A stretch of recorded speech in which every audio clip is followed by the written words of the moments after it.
Assalamualaikum warahmatullahi wabarakatuh.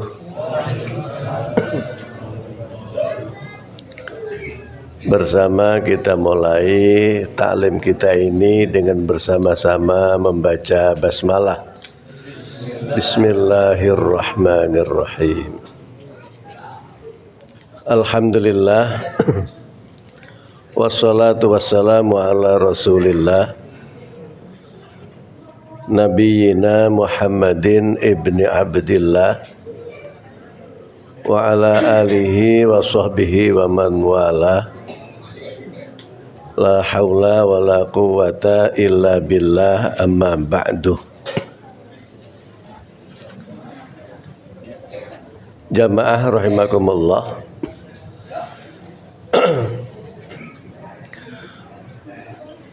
Allah subhanahu wa ta'ala memberikan kepada kita manusia akal dan pikiran, sehingga dari akal dan pikiran itu kita bisa menganalisa dan membuat rumusan dalam kehidupan.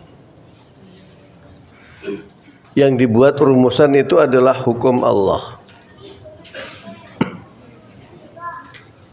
Muncullah teori-teori. Ada yang namanya teori kalau benda dilempar ke atas kemudian jatuh, gravitasi. Ternyata gravitasi itu nama orang yang menemukan rumusan itu. Ada sunnatullah, ketika satu benda dengan berat jenis tertentu dilempar ke atas maka akan kembali ke bawah. Itu rumusan. Tapi bukan berarti teori itu ada lebih dahulu baru hukum. Enggak. Tapi hukum ada terlebih dahulu, baru orang membuat rumusan. Apapun. Tajwid. Tajwid itu ada yang namanya hukum izhar, idgham, iqlab, ikhfa dan sebagainya. Itu pada zaman Rasul rumusan itu enggak ada. Tapi hukum bacaan Qur'annya begitu. Kemudian Abul Hasan Al-Kafiji mencoba merumuskan.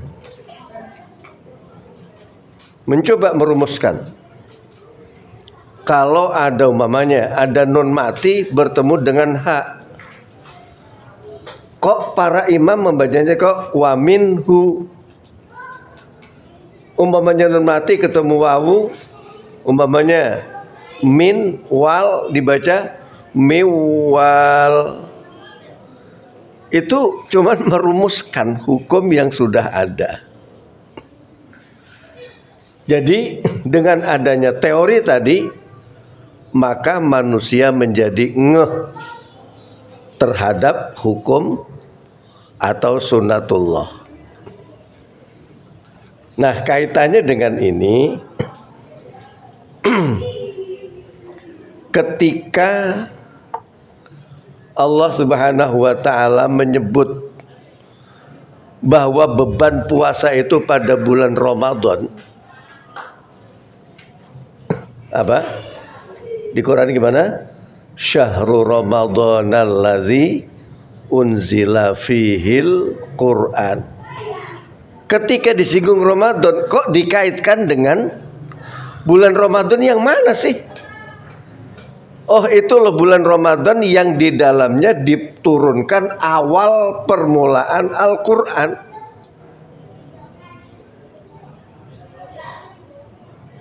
Nah, akhirnya banyak orang ngotak-ngatik masalah ini. Ada apa dengan Al-Quran? Kok Ramadan dikaitkan dengan Al-Quran? Kemudian Allah tidak lagi menceritakan tentang puasanya, tapi menceritakan tentang Quran. Hudal linnasi wa bayyinatin minal huda wal furqan. Oh, Al-Qur'an itu ternyata hudal linnas. Hudan itu hidayah ya. Hidayah itu apa? Santai aja, ini suaranya rada serak. Hidayah itu apa? Petunjuk apa?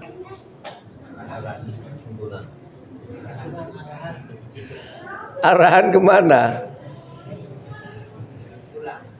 Pull. Nih. Jadi gini, Departemen Perhubungan itu ngikutin gaya Quran. Iya. Umpamanya mau ke Semarang, lagi banjir, jangan dipikir banjirnya. Arahnya kemana ini? Jawa Tengah apa Jawa Barat? Jawa Tengah artinya yang dilewatin mana nih? Cirebon. Ya udah belok ke arah Cirebon. Cirebon nanti belok lagi ke arah mana yang paling dekat dekat dengan Semarang. Jangan cari yang ke arah Bandung. Yang ke arah selatan. Umpamanya di sono arah Cirebon, di sini arah Subang. Cari yang arah Subang, arah Bandung. Dari Bandung bisa sampai ke Semarang nggak? Bisa, tapi muter-muter. Nah, jadi Quran ini, hidayah itu kalau saya rumuskan sederhana adalah petunjuk Allah kepada orang yang beriman menuju ke surga dari jalur tercepat. Iya. Iya kan, isinya apa? Disuruh belok sini atau dilarang belok sini. Jangan banyak utangnya di bus. Jadi Quran ini isinya kan dua, perintah sama larangan.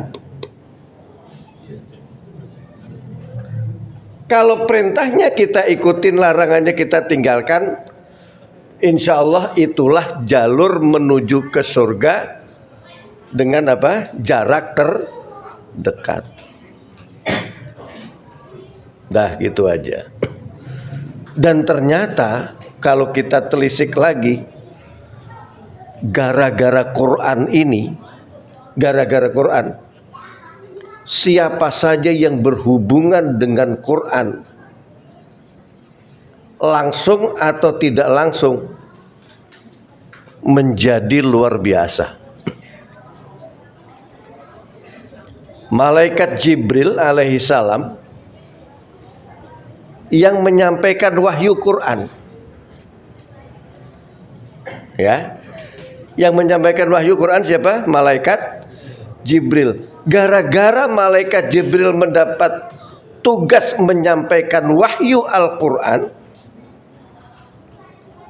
Jibril menjadi pemimpin para malaikat.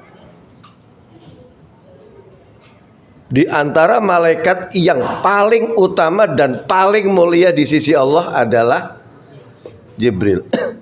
Gara-gara nyampein Quran. Terus Nabi Muhammad yang mendapat Quran, yang mendapat wahyu Quran, jadi apa? Sayyidu waladi Adam, menjadi pemimpin anak cucu Adam. Jadi hebat dia, ya kan? Dah, diturunkannya di bulan apa? Ramadan. Jadilah Ramadan sayyidus syuhur. Ini Rasulullah yang ngasih tahu. Sayyidus syuhur itu apa? Komandannya semua bulan. Bulan apapun itu komandannya adalah Ramadan. Turunnya di mana? Di Mekah. jadilah Mekah Ummul Qura. Apa artinya Ummul Qura? Ibu kota negara-negara yang ada di atas bumi. Sebab Al-Qura itu bentuknya jamak. Kalau mufradnya Qaryah, jamaknya Qura. Jadi Ummul Qura menjadi ibu kotanya negara-negara yang ada di seluruh dunia. Diturunkannya siang apa malam? Malam. Inna anzalnahu fi lailatul qadar. Pada malam diturunkan Quran itu. Satu malam itu kok nilainya lebih baik daripada 1000 bulan. Ini yang kaitan langsung nih. Pembawa wahyunya, yang mendapat wahyunya, tempat mendapat wahyunya, waktunya, spesifik waktu di waktu malam. Ini menjadi semuanya mulia semua dan menjadi apa? Pemimpin semua. Pemimpin malam ya Lailatul Qadar, pemimpin anak Adam ya Muhammad. Masya Allah. Kita kebagian nggak kira-kira? Kebagiannya apa? Lebih hebat lagi. Lebih hebat lagi. Ketika yang tidak berkaitan langsung dengan Quran, diferensialnya turunan, turun. Ketika ada hamba Allah yang bukan nabi, bukan rasul, kok ketitipan Quran 30 juz dan menjaga hak-hak Quran itu sebagaimana para rasul, sebagaimana Rasulullah menjaga nilai-nilai Al-Quran. Rasul memberi julukan apa?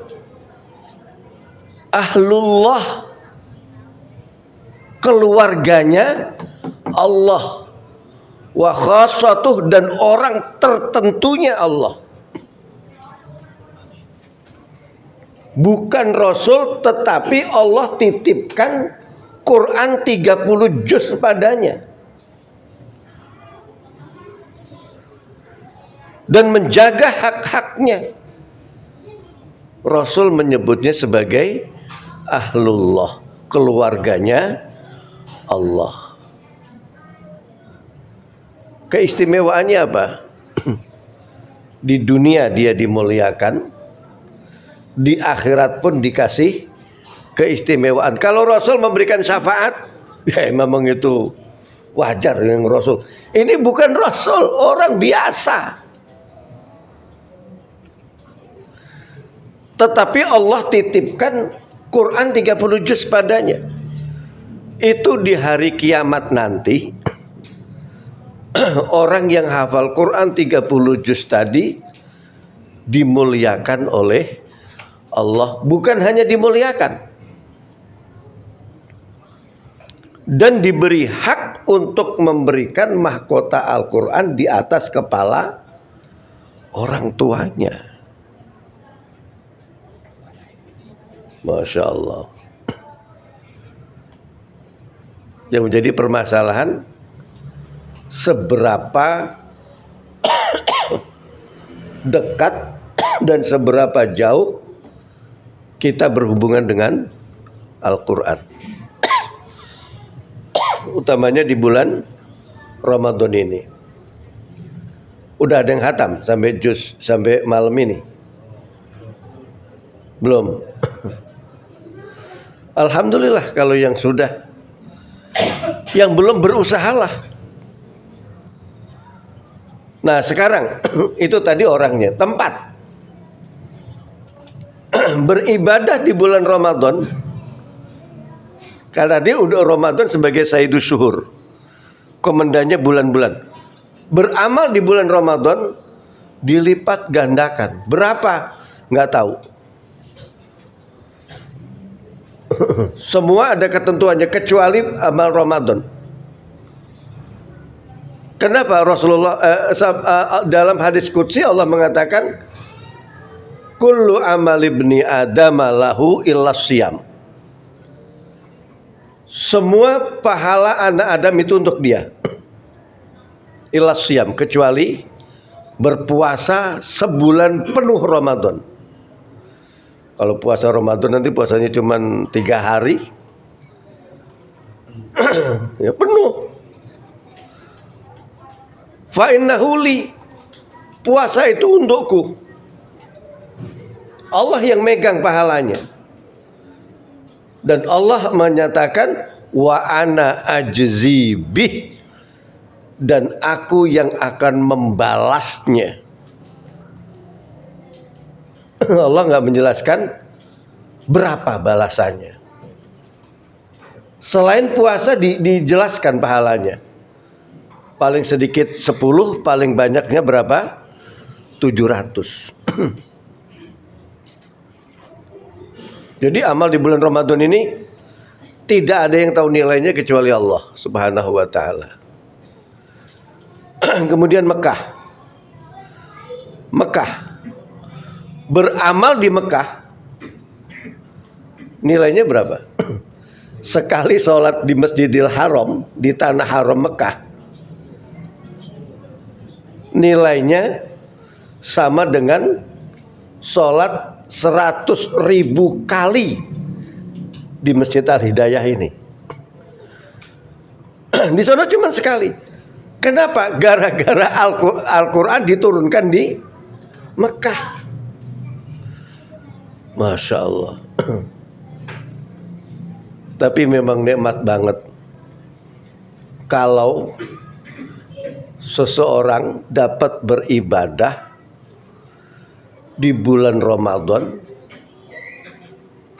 ya, di kota Mekah di bulan Ramadan pas Lailatul Qadar. Masya Allah. Udah nggak terbayangkan. Itu anugerah yang wah, Masya Allah. Di bulan Ramadan di kota Mekah pas Lailatul Qadar dalam keadaan beribadah kepada Allah Subhanahu wa taala. Semoga Ramadan kita tahun ini menambah kita dengan anugerah Allah lebih akrab dengan Al-Quran. Dan anak-anak kita atau ada di antara anak kita yang hafal Al-Quran 30 juz dan menjaga hak-haknya, sehingga kita yang gak seberapa pintar baca Quran ini karena ikhtiar kita memondokkan anak mesantrenkan anak. Pesantren jangan dilepas ya, harus kalau orang tua dulu istilahnya, agar anak itu berhasil harus melalui 3 sembur, wuwur, tutur. Mudah-mudahan di sini banyak orang Jawa. Ya, namanya coba Bambang ya, asli Jawa. Disembur, itu diapain? Didoain. Didoain, jangan disembur pakai air, semburnya pakai doa. Diwuwur, diapain diwuwur? Dikirimin duit, dimodalin. Sembur, wuwur, satu lagi apa? Tutur, dinasehatin biar betah di pondok. Masalahnya punya pengalaman anak mau hafal Quran itu Pak, Masya Allah. Begitu udah 20 ke atas, kendalanya ada aja. Saya ngalamin 2 kali.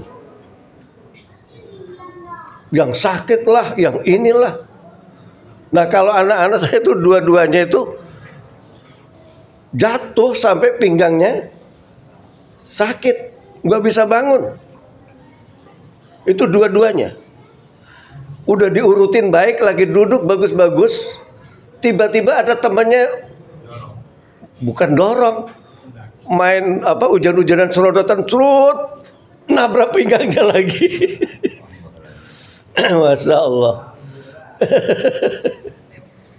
Itu ada yang sakit lah, ada yang ini, tapi itu memang cobaannya. Apakah tutur kita, nasihat kita itu mempan sehingga dia mau berangkat lagi atau tidak? Dan itu godaan.